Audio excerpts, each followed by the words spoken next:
So this is what happened if Myers wouldn't have gotten caught. Let's review Bloody Birthday.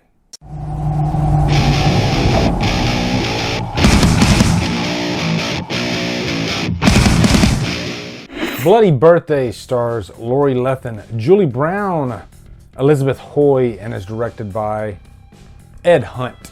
What is up, guys? It is recording day. I'm doing Bloody Birthday. I'm doing Last House on the Left, the remake, and I'm doing a top 10 cry horror movies. Movies that make you cry. But anyway, we're going to start off with Bloody Birthday. This is a birthday request. Dave Vanderhoff, one of my patrons, he requested that I review Bloody Birthday. And Dave, just a good friend, I mean, he is the one that sent me my Halloween 4 mask, the Halloween 5 mask behind there. The Halloween 4 mask is over there in front of the VHS backdrop, which I need to do another video in front of that pretty soon. But Dave's a good friend, and I wanted to get this review out on or before his birthday, but of course, I'm always like fashionably late when it comes to getting these damn reviews out. But I told him it's gonna happen. I'm still getting this review out, and here we are, and I'm so glad that he sent this Blu-ray to me, which if you look back there, there it is, sitting nice and pretty on the display. Going into this movie, I had no idea. I've seen the cover before. I know that there are birthday slashers out there. Happy Birthday to Me, Madhouse. But now I guess I can close off the birthday trifecta. And this is, I would say this is technically a slasher. But like I said, I went into this movie, had no clue what this was about. And it's an evil children movie, which is pretty cool. I love good evil child horror movies just because it's just a different option. You know, there's so many different brands of horror out there, different flavors, and it's nice when you can mix it up with an evil child every now and then. And this is definitely one of the better ones. So anyway, first off, quick plot synopsis. The reason these children are evil is because astrology. There was this moment in, let's say like 1970, where Saturn, which is the planet in control of your emotions, is blocked by, I believe, the sun and the moon. So this causes children that are born on this exact time to really have no emotions. They are pretty much sociopaths. And so we get these evil children, Debbie, Stephen, and Curtis. And these children are really, really like messed up in the head. They have no compassion for people whatsoever. And they get away with it. And we believe they get away with it because they're children. And we as parents, and hell, just adults in general, we don't want to believe that a child would want to kill. But these are children that do it, and they do it in really the most heinous way. They don't even care. Which, it always brings up that discussion because this does happen. There are cases of children that have killed, if you look through time, through the news, and it's always like astonishing and tragic and just shocking, really, that, you know, this stuff does really happen. I mean, think of it this way. Sociopaths exist, and when sociopaths are children, are they still sociopaths? Probably. We just don't pick up on it yet, and they're still in like the development phase of what they eventually will become. And a lot of them, they start off by killing animals, stuff like that. But the reason this movie is called Bloody Birthday is because these three children, they all have the same birthday, obviously. And so they're planning this big birthday party that pretty much happens in the final act of the movie. But until we get to that final act, there's some killing to be done. And it opens up with this like sex scene, this couple that are making out, heavy petting, and they're making out in a cemetery, and they end up like jumping in this grave. Like, how demented can you be? And they're getting it on, and then all of a sudden, the guy gets hit with a shovel, and then the girl, she gets hanged. You know, you see this rope come around her neck, and it just yanks her up. And they don't show that it's children right away, but then really quickly in the movie, you notice that it's children. That really is the premise of this movie. So that's not a spoiler because it happens at the beginning of the movie. And then right after you find out that, oh yeah, it's pretty much kids. But also, this is a catalog title. This will be a spoiler review. Future reference, I always talk spoilers when I talk older horror movies, okay? It's just what I do. But anyway, jumping forward, finding out that it is actually children, I love how this is unveiled because before we get to that point, we don't dare think that this is children, you know, because I didn't look at any trailers for this. I didn't read any plot synopsis.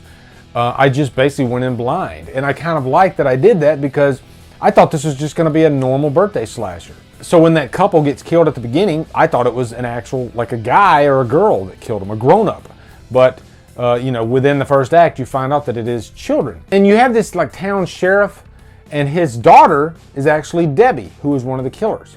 Does anybody know what the word murder means? Debbie? It's when someone kills someone, like on TV. This happens just so, like, nonchalant. There's no build-up to it whatsoever. He just, like, goes outside, and the kids, they set up this little skateboard on the steps, and then they beat him to death.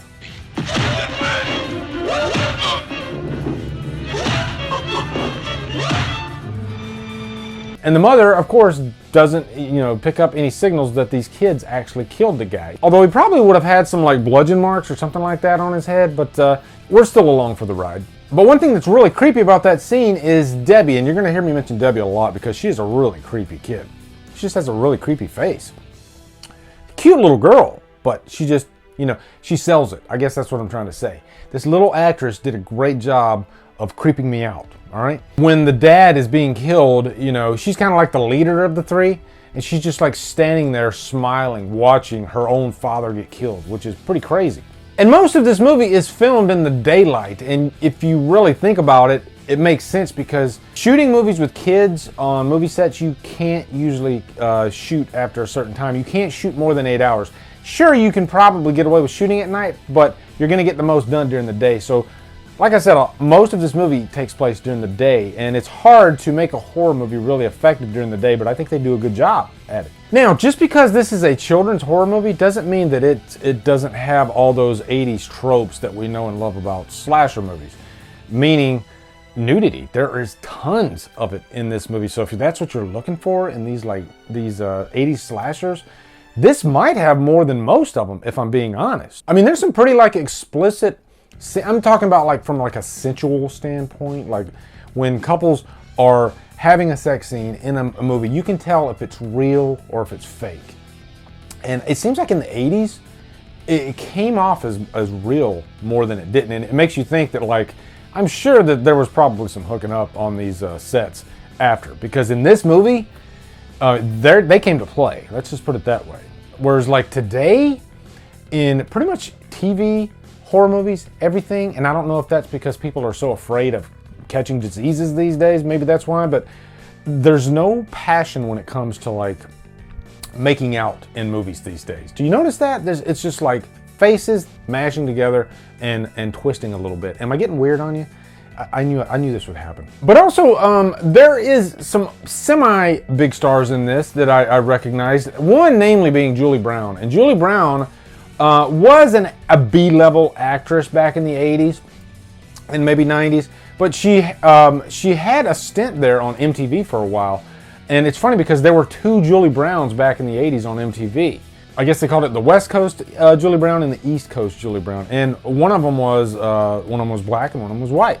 But I always thought that was kind of strange back in the 80s because, you know, I watched MTV growing up a lot. I was a teenager in the 80s. And I vividly remember both Julie Browns. And so it was cool to see her in this slasher. I've said this before. It seems like a lot of stars, they get their start in these little low-budget slasher movies. And it's always kind of a nice surprise. Not that Julie Brown went on to be like Jennifer Aniston or anything. I'm not saying that. I'm just saying it was kind of cool to see her in this movie. Now, also, there's this like peeping Tom aspect of this movie because at Debbie's house, her sister is Beverly, who Julie Brown plays. But she's in this closet, and you see her like charging the boys 25 cents so they can see her sister get naked.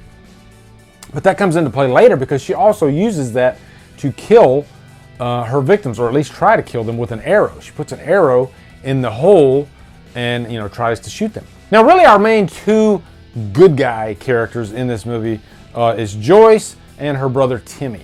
And Joyce is the one that's like figures out that these kids might be evil because she's like studying the astrology and all that, and she's like, oh, this is Debbie's birth month. Her behavior kind of makes sense because Saturn is blocked. You know, so it's funny that she like figures that out through just studying astrology. But her brother Timmy is the guy that constantly has to deal with these kids because he gets like trapped in this refrigerator, in this junkyard, and he's constantly trying to tell everybody these kids are evil, these kids are evil, but of course nobody's going to believe him. And so it's like an uphill battle for him and his sister Joyce throughout this movie. Now the other two kids, because I've only talked about Debbie, are Curtis and Steven. Steven is pretty much useless in this movie. Steven doesn't really do much at all. He comes through the door at the end of the movie with a knife, and he kind of looks like what Michael Myers would look like, but they lock him in this freaking chest, and that's pretty much all that you get out of Steven. Curtis, on the other hand, is the complete, he does the most work. He is the evil kid personified. And the funny thing about this movie in terms of the kills is most of them are done via shotgun and via Curtis. Curtis is really doing all the killing throughout this movie for the most part. There's a couple scenes where I think Debbie, like, she tries to kill Timmy. But I mean, this is Curtis's show in terms of killing. Evil kid. But there's this one scene too in this van where, you guessed it, this couple are having sex. And you can tell when you look at that scene too that they shot these two scenes separately. All the footage of Curtis is never in the same frame as these two couple, who are naked having sex. They're not going to put a little kid with this naked couple in the van. But eventually he ends up shooting the kids, and it's just really cold and point blank, and the kid doesn't care whatsoever. But in the end, at the birthday party, he squirts this icing that has poisoning on it, or at least Joyce thinks it has poisoning on it, and he tries to trick Joyce, which I was a little confused by that scene, and maybe you guys can help me out, because you see Timmy kind of double over after he eats it, but then you find out that he was trying to trick Joyce and he didn't really. So I don't know, maybe you guys, I'll admit, as a reviewer, I was a little confused by that scene, just because of Timmy doubling over. But I love the ending of this movie too. After all that's said and done, and there's this big showdown in the house with Joyce and Timmy and the kids. The two kids are caught, but then Debbie gets away, and so it's like set right up for a sequel. And she's at this like gas station with her mother. Her mother was protecting her pretty much after she finds out that her daughter did this killing. And you know what? I completely buy that, because I know a lot of mothers, they would cover up for their kids if their kid's killed. I guarantee a couple of you would. But it's great too, because at the end, she's all nice and sweet to her mother and saying, "I'll never be bad again." And then camera pans back and you see the mechanic laying on the ground with the tire over his head. And just hilarious. That scene kind of reminded me of Halloween too, with the mechanic. There's a couple scenes in this that remind me of Halloween, actually, especially in the town. They shot this in Glendale, California, and just a lot of the streets look very, very similar to, the streets in Pasadena that Halloween was filmed at, and I got a kick out of that. Now, as far as any cons, this is a B-level 80s slasher, so of course you're going to get bad acting. And there was one scene that I was gut laughing at, is the mother, when she's crying over her husband's death. There is one person who is not here today. He would very much like to have been today.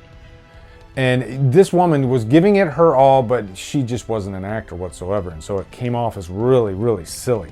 But overall, guys, I had a really good time with this. It's a fun, evil kids slasher. It's definitely one that I'm glad I have in my collection now. Thank you, Dave Vanderhoff.